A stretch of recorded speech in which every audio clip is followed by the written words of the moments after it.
All right, welcome everyone. We're Semblance of Sanity. I'm Caleb. I'm Jacob. And we're here for Ascendance of a Bookworm, Season 1, Episode 10. We are making money. We're making stacks. some good money here. Yep. We now know an actual, also conversion currency rate for things. We have met the guild master and their granddaughter. Right. Who is... He's trying to poach trying mine. to poach mine, but also inform mine of the devouring. Yeah. Specifically about how it works and what's kind of needed in order to overcome it. Right. And given that this is something that, we're talking about here, we're very close basically to having what's the actual exact means by which mine can get help from either her or some kind of deal out of her in order to overcome this, because it is very much a life or death situation. Yeah. And right now she's making a lot of money for a lot of people. So maybe they have a vested interest in keeping her alive? Yeah, maybe we bring something together here. Yeah. To deal. Make something or other. Right. But also, Benno, you've been keeping this from her. So well, but Yeah. Yeah, that doesn't necessarily Don't scare the mean kid. anything. Yeah, but, exactly. Yeah. But all right, y'all, without further ado, let's get into this. 私がこの世界に来て1年。今日は豚肉加工日。もうすぐ2度目の冬が来る。3日か。こんなに寝込んだのは久しぶりだな。最近は元気になってきたと思ってたんだけど。Well, you hit a big milestone, so maybe you're... Oh. Uh-oh. 出てくるな。鈍いの熱。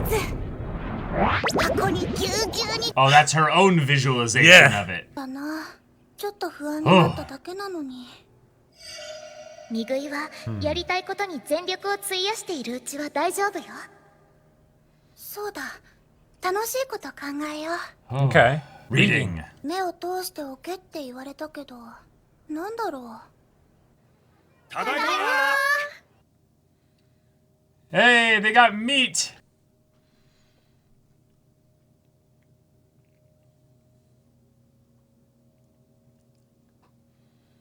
Aw.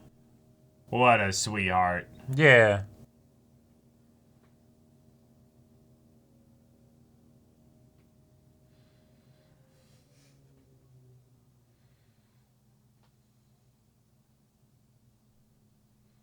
Yeah.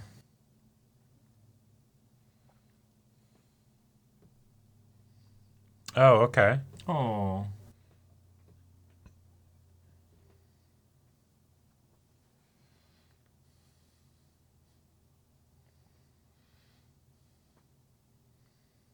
We got a list of stuff. Oh! Okay. All right. Yes. That's important. All right. Cool. Yep. 冬の間にこれ全部 Yeah, read and write all basic words. That's a big one. 身なりを整える。 For だよ you. ね。 For him, he's looking at all three of them. You're Right. like, calculator, easy. Reading, easy. それで、身なりを整えるってどの程度なんですか？とりあえず必要なのは働くための服と靴だな。 Okay. 小銀貨10枚ほどあれば最低限は揃う。 Damn. 小銀貨10枚 That is a good amount of money, yeah. 銀貨は商業ギルドに預けたでしょ？あれを使えばいいよ。こういう時のために預けてたのか。それと、次に何か作る時の初期費用ね。釘がなくて困ったでしょ？何をするにしても金は必要ってことだ。 But this is also another reminder of the two small silvers that you passed up on, だから、 you know? 家族に悪い気がして。自分で稼いだお金を自分のために貯めておくのは別に悪いことじゃないよ。なんか気が楽になった。ありがとな、マイン。 Oh, that's fun showing the difference of perspectives they have around money, you know? 困ったことが起きた。何ですか？ある工房に作らせてるんだが、お前の言った通りに作ってるのに同じものになら Oh. のあたりはあるか。そう言われても潰して絞るだけですし。このままだと売り出せない。完成しないと契約魔術に反することになる。 Whoa. 契約魔術を破ると Yeah, what does happen? 最悪命に関わる。 Yeah, yeah. 私たちは早速工房へ向かった。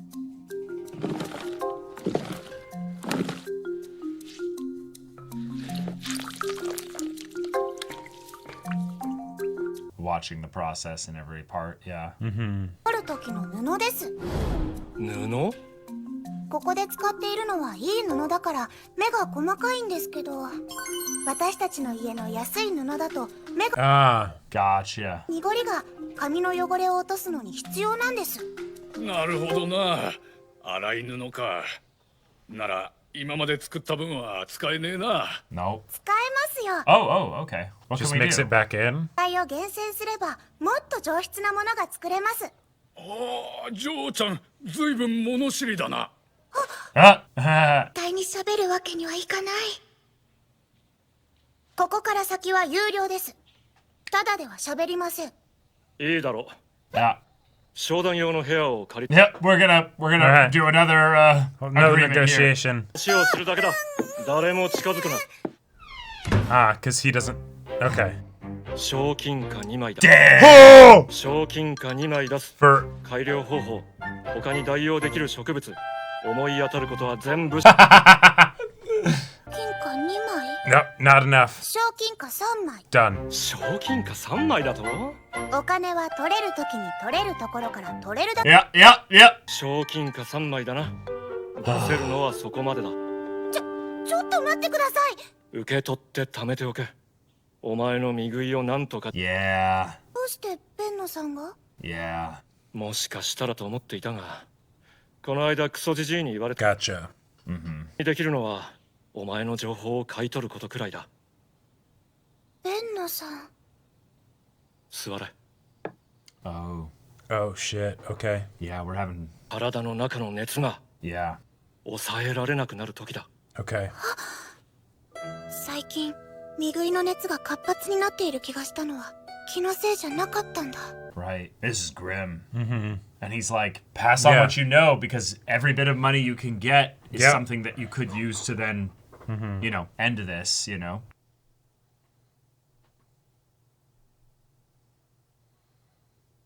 Yeah. Cool.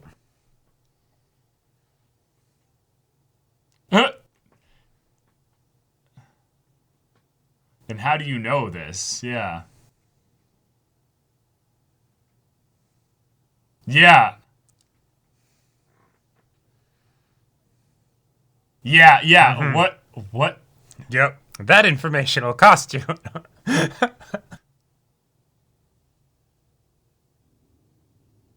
No amount. Yeah.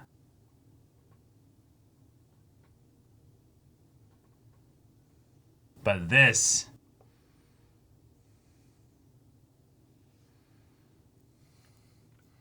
Dang.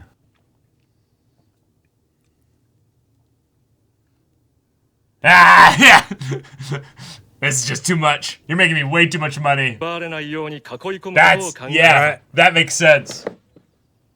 俺は商人 Yeah. だからな。 You're my golden goose. Right. Stay healthy. Beat this thing. Yeah. ああ、それと名前なんだが、カイちゃんリンシャンは Right, we 長 need a くて better 言いにくい。 name. リンシャンにしてもいいか。いいですけど、本当にそんな。 Some things never change. Yeah. 3 in 1. Simsham.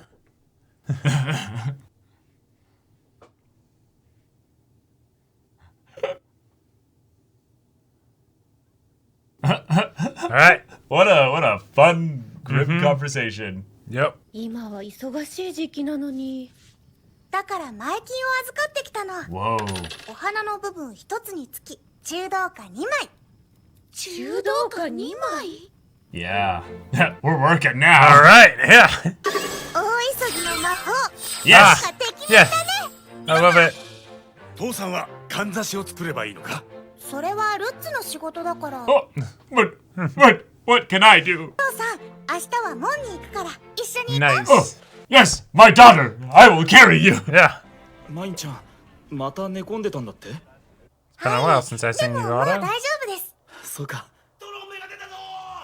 Uh-oh. Perfect. That's fantastic. トロンベは危険って言ってたよね。 Just that little bit of stress of the thing just was... Wow. Whoa. 最近多いな。 What if she figures out that, well, サブ。ホクホクのじゃがバターが食べたいね。 Oh, mashed potatoes. そういえば手仕事は順調。 Right, right. 父さんまでやりたがって困ったよ。ルッツのところは？ラルフたちにも手伝ってくれないかって言ったんだけど、全然ダメだ。 We'll have to start paying them. 法をかければいいんだよ。おい。はいルッツ。かんざし5個だから中道化5枚ね。中道化5枚？かんざしってルッツが Yeah, those stick things? あんなの1本が中道化1枚？その手伝いってルッツじゃなくてもいいのか？ That's so and Mom's much just money. like, what? いらっしゃい。気をつけるんだよ。ルッツには本当に助かってるわ。いつもマインの面倒を見てくれて。そうかい？マインも最近は調子がいいみたいじゃないか。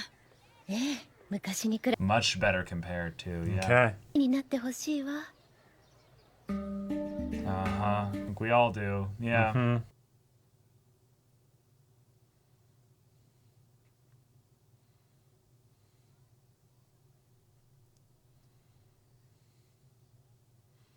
Ah, Dang. we could sell this.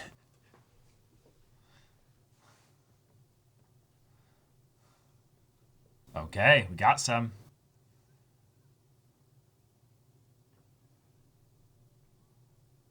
That's so much.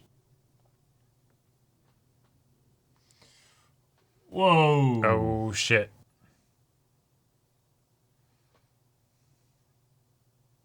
Maybe he got too excited? Maybe just the stuff with the trombone, you know, like...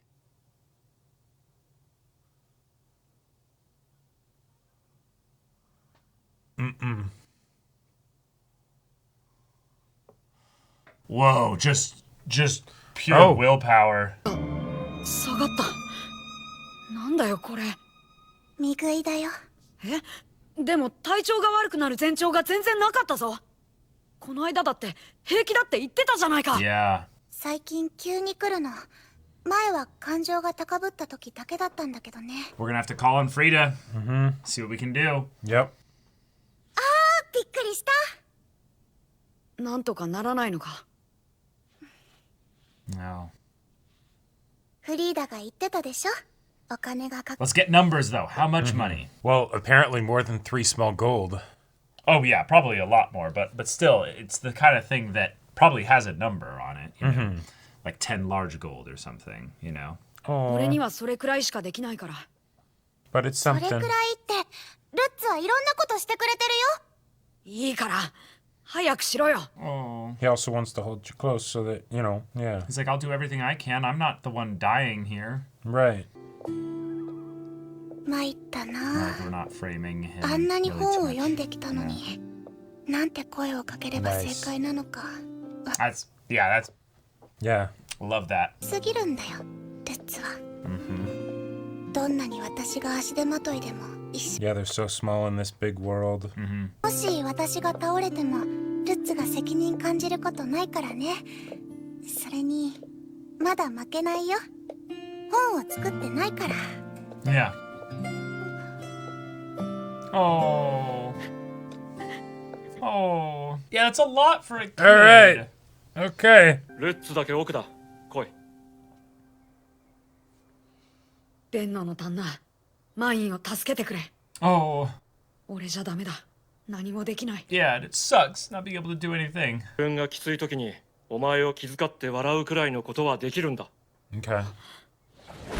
男ならマインの心配の種をこれ以上増やすな。 This is my directive to you. 作るなんて大層なこと言うなら次から次へと作って売れ。金を稼げ That's a lot, sir, but okay, I will give it to my best. Yeah. いい面構えにな Yeah, I like that fire, kid. Okay. Wow. Wow.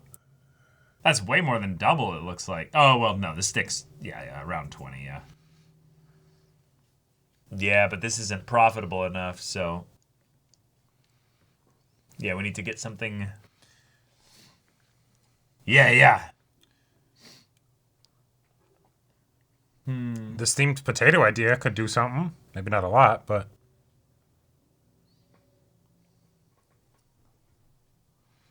Ooh.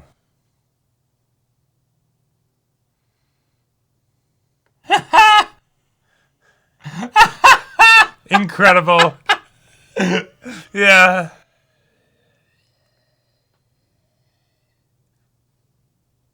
Yeah, baskets is okay. Consumable, yes. Ah.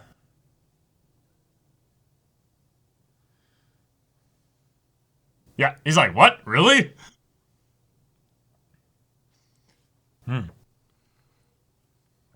Awesome.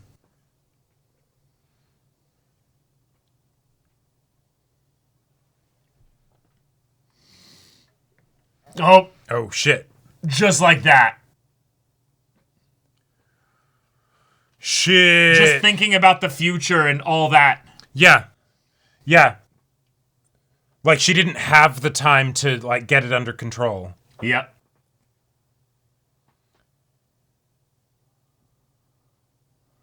Wow. Damn. I mean, That's... I've played Persona 4. I'm used to the suddenly character collapses. Yeah. Well, that music plays. Yeah. But when it's your main character, you can actually have them die in this world because of magic. Right. So you could have somebody that has, like, you know, god levels of magic that is like, they're what? They do what? Okay, revive them. Well, and can you imagine how... Now, we know it's not gonna happen. Like, okay. What if they reincarnated again? Now, we know that's not gonna happen because we there's saw no the way it's future, gonna right? happen, But yeah. this was awesome. This was a Love fantastic it. episode. The drama, the intensity, the emotion, the hard conversations, and then also just the, hey, let's plumb the depths. Right. What do you have? Well, scented soaps and candles? He's like, oh.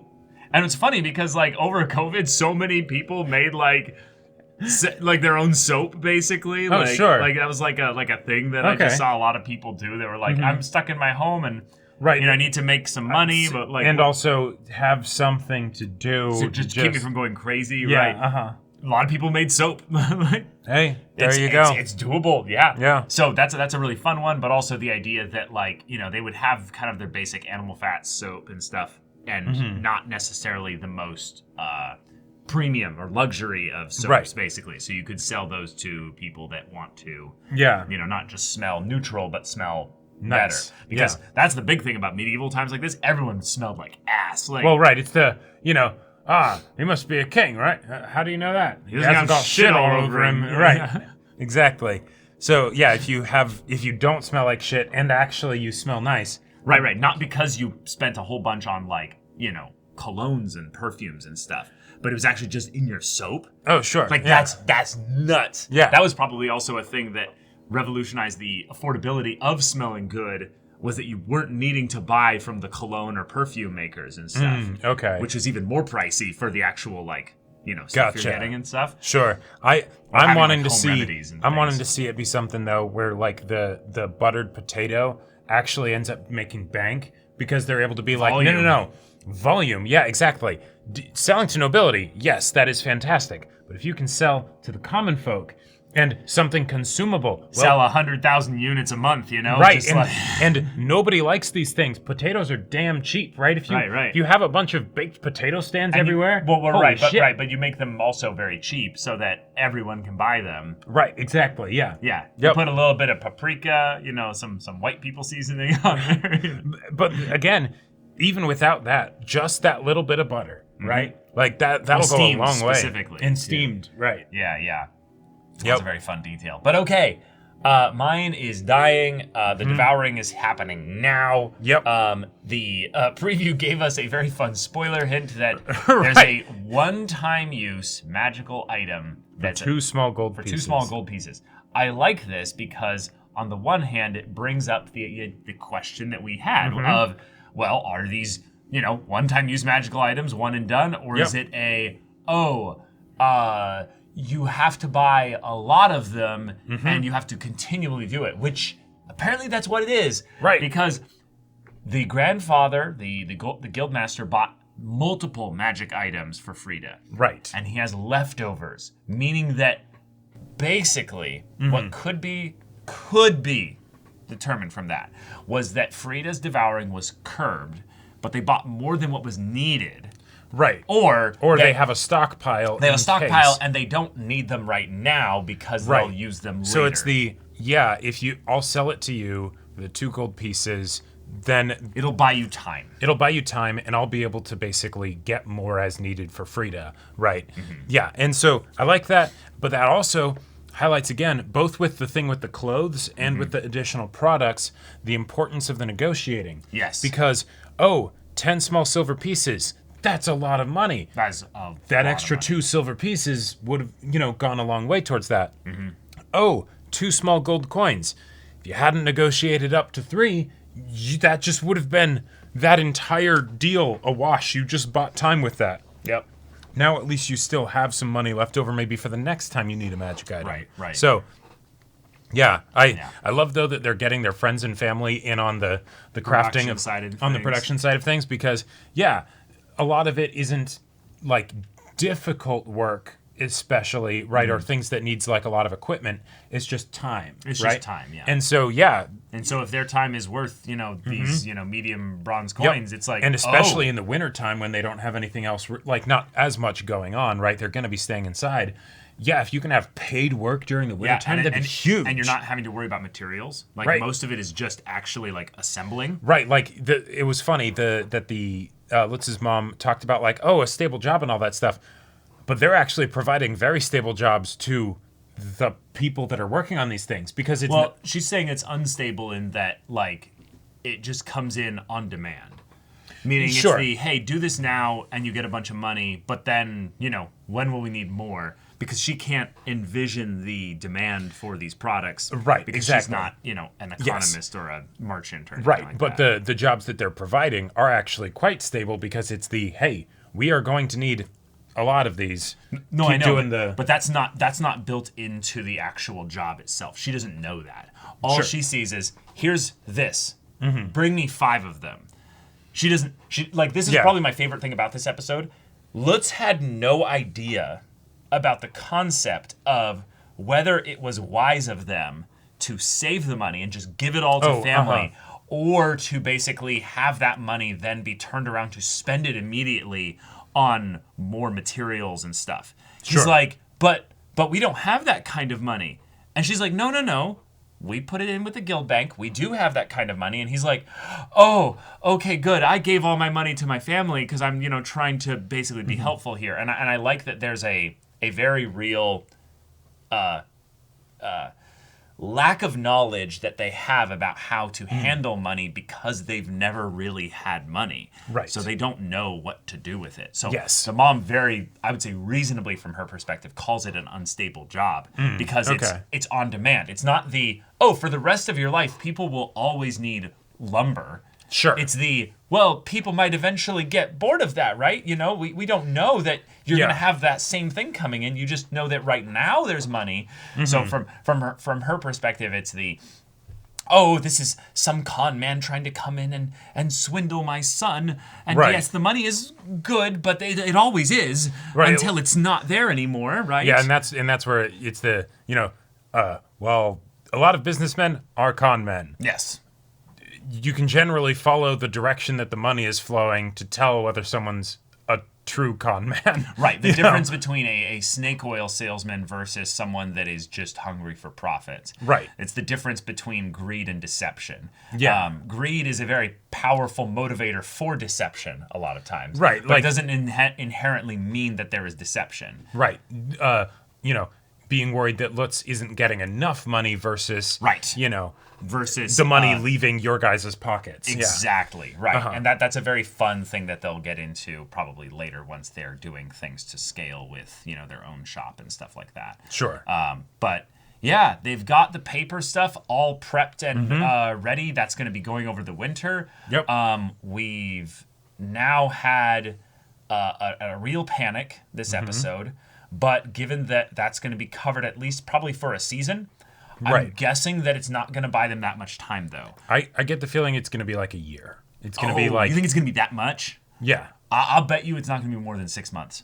I'll bet you it's going to be a very small amount. Okay. I think the idea that 2 small gold pieces is buying them anytime is mind-blowing to me. I thought it was going to be like 1 or 2 large gold pieces to get like any time. There is the possibility that Benno leveraged the fact that, hey, even though she is working for me... Sure. We do both benefit from her still being around. Right. And so I'm basically pulling some strings to get her a deal that maybe she wouldn't get anywhere else. One, because she doesn't have the nobility connections, and maybe normally it might be a little bit more than the 2 small gold, I do like that makes sense, yeah. But given that he's not like, literally like in some kind of business deal with the Guildmaster other than just being affiliated with him, I could see it being a thing of where he just needs something quick and now. And he's like, what's your thing that's going to be, you can part ways with now and you're not going to make some deal with me out of this. You know the price of it, just give it to me. I need it now. We need to save a life. And they're like, okay, here's a small thing. Yeah. Press this to her forehead. Big bang, boom. This magic, is one of... it's done. Well, and they could also go for something where it's the...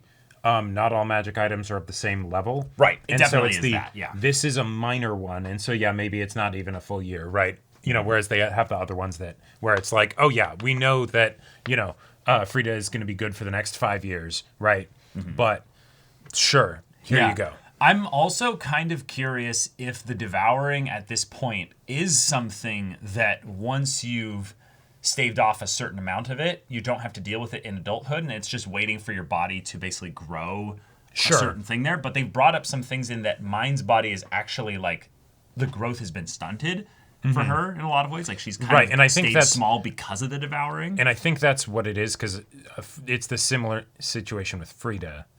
And so I think it's that, if you don't have the devouring, you'll just grow normally. Cool. Right. And if you do, then like that's the noticeable physical effect. But I'm guessing then that there's a possibility you could still have magic, but not be terminally short, Oh, you know what I mean? Like, sure. Not everyone in this world is going to be, maybe under 5 feet because they're, they've got magic. Well, or of the nobility at the very least, because everyone else would just be dead. But true. Yeah, maybe it's something where like once you get the magic items to take care of it, then your body starts growing more normally. But then that makes the question of, does the devouring continue into adulthood? It's just something that your body just fights off anyway. We'll have to see. I think, because there's no reason necessarily that we've been shown thus far why it wouldn't. Right.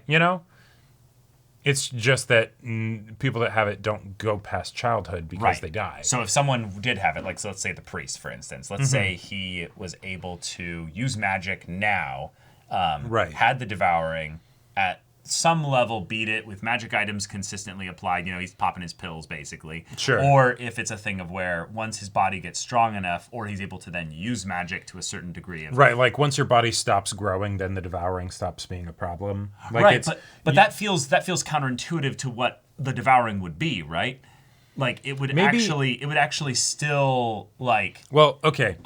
It would actually still grow your magic, but it would be about maybe like container size or about rate of gain. I don't know. So here's my question basically for how it works. Does it work as if it's a full parasite or just a disconnect within your body where there's this force that is basically as you're like it's still a part of you, and so that's why it's affected by like your emotions and things like that. And so it's just that it kind of it's because it's out of sync with the rest of your body, it sort of takes it over, right? And so as you're growing, your body is doing all kinds of crazy things, right? Because you're growing, you're a kid, right? And so that in turn makes the magic go crazy because it's growing, right? But it's just growing too quick or whatever. But that's the part. And then if you get to adulthood, it stabilizes because your body settles down. Right. That's the part though that's interesting is that if it goes quicker, you know, for instance, like by 5 years old, basically. Sure. Which does bring up some interesting conveniences with the 7-year-old baptizing thing. Okay. Like the whole thing of like we've determined that you are going to actually survive. Right. You actually will live, so we won't. We'll actually like spend time, you know, investing in you. You know? Yeah. Until then, it's up in the air. But that's fun because most the fastest growing, like growth rate drops dramatically over time as you grow up. Right. Like when you're from like 0 to 2, you're like doubling in size every like 6 to 12 months or something. It is. Yeah. That is definitely when you are growing the most. Like even teenage growth spurts don't compare. But the idea that from a it proportional seems more like the devouring is something that kicks in with maybe your access to magic. And so maybe access to magic can't come until you start having cognitive like thoughts, like you're able to. So maybe it's sort of like a birth defect that like metastasizes or whatever the word is, like a cancer sort of. Yeah. So it's this, you have the growth in you that is magic, right? And it hasn't fully actually matured until you reach that certain point, and then it quickly starts doing now it's doing its thing and it's out of control. Right. You know? So to me, because this is an economics, you know, kind of growing ascendance of a bookworm show here, I want either this thing to be a medical thing that gets essentially solved by like her, you know, her studying of it, or it's something fully supernatural, wild, crazy curse thing that is like Curse of Ymir type levels of like tied to like ancient gods and like fundamental rules of fate and all that stuff. I want one or the other. Pure science or pure meta-term thoughts for that. Yeah. Something that can be beaten. Yes. Or something where, yes, we deal with it again and again, but it keeps getting crazier and wilder, so it doesn't just feel like we're retreading the same conflict. Right, we're getting better context for it over time. Yeah, rather than exactly. Ever beating it. Yeah, I want probably that a little bit more than beating it. Although we could theoretically do both. But we could do both. Yeah. And we just beat it way later, you know? Right, exactly. Yeah. But this is a very, very fun episode. I loved Lutz's emotional moments here of like, Benno, son, you know, you need to save her. You need to do this. I can't do it. And then Benno's like, all right. Now here's the thing. She's more mature than she seems. We both know this. So when she's in pain, she's going to hide it. Right. That's not something that kids do. I know. So you need to do your part and never let her have to basically take care of you. Right. You're willing to do that. It's going to be hard, but you're going to be a man now and you're going to do this. So in some ways, I'm going to ask you to mature a little bit. Right. And make money like there's no tomorrow. Yeah. You will not be able to have too much of it. Right. And he just has this like,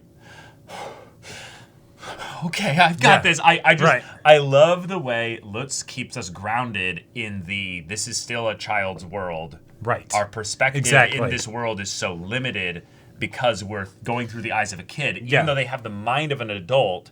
It would be right. It would be very easy to lose that sense of what it means to be a kid because our protagonist is not actually a kid. Lutz is basically a really important key in the story in order to keep the perspective solid. Yeah. Right, because even with Frida, it's like, okay, yes, she's a kid, but she's Silver Spoon super child wealthy. That's been educated for, you know. Yeah, she's potentially got magic. Right, all these other things, yeah. Right. And also, the bit of when Lutz was carrying her and just, you know, she doesn't know what to say. And she tries to say the things that she can. But then, you know, she feels the tears on her hands. And I'm like, that hits so many different things that I love to see in stories. You know, feelings that you don't know what to do with, right? And trying. Yeah. Tears that end up happening that aren't realized until they're felt. But also taking a spin on it because it's the other person that feels the tears, right? And so it's just like, great. Yeah, it hits multiple vectors of just pure joy from a writing perspective, but then also the setup being one where it is odd that in this case here, the adult in the child's body, basically, with the books and all this vocabulary, doesn't know the words to be able to communicate because in some ways she has to communicate down and softer and more, Right. It's not about, there is no correct thing here in a general sense. Yes. It's about what is the correct thing or the best thing for Lutz to hear, right? Right. It's and how tailored to the individual rather than based on right and wrong. Yeah, how do you reach his feelings in this moment here? Because you can't actually reach his head because he's a kid.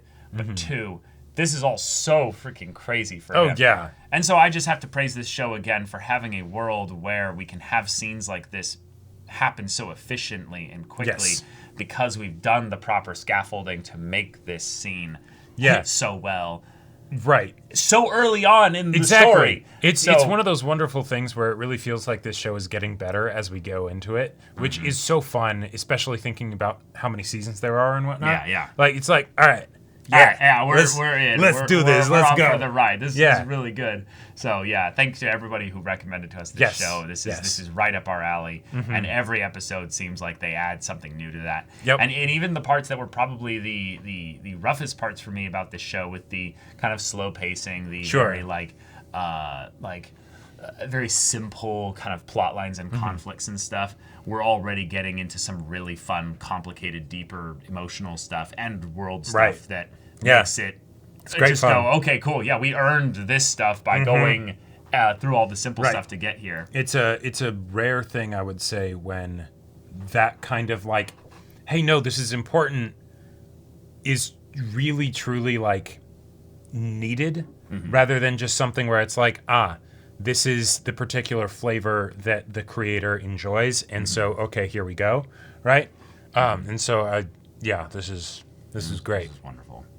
But okay, Benno, you're gonna prove yourself this coming episode. Yep. I like the idea of him kind of telling us, no, I'm taking the cost.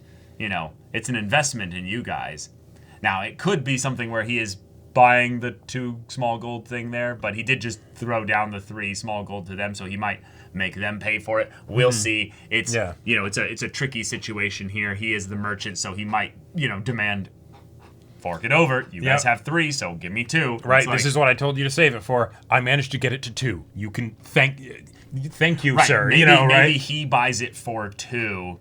Or maybe he bought it for a number and he asks them to then pay him for what he bought, and he asks them for 2 small gold pieces. Right. We'll see in the next episode. But y'all, thank you so much for watching this episode's reaction and discussion. If you want to see the next episode's reaction and discussion right now, though, go check out the link here. You can check out our full-length timer reactions there as well. And any level of support gets you access to our Discord, where you can chat with us in the community there about this show, about anime in general. And also be sure to check out our Twitch channel. So if any of that interests you, we'll see you there. But until then, we're Semblance of Sanity. I'm Caleb. I'm Jacob. And we'll see you all next time.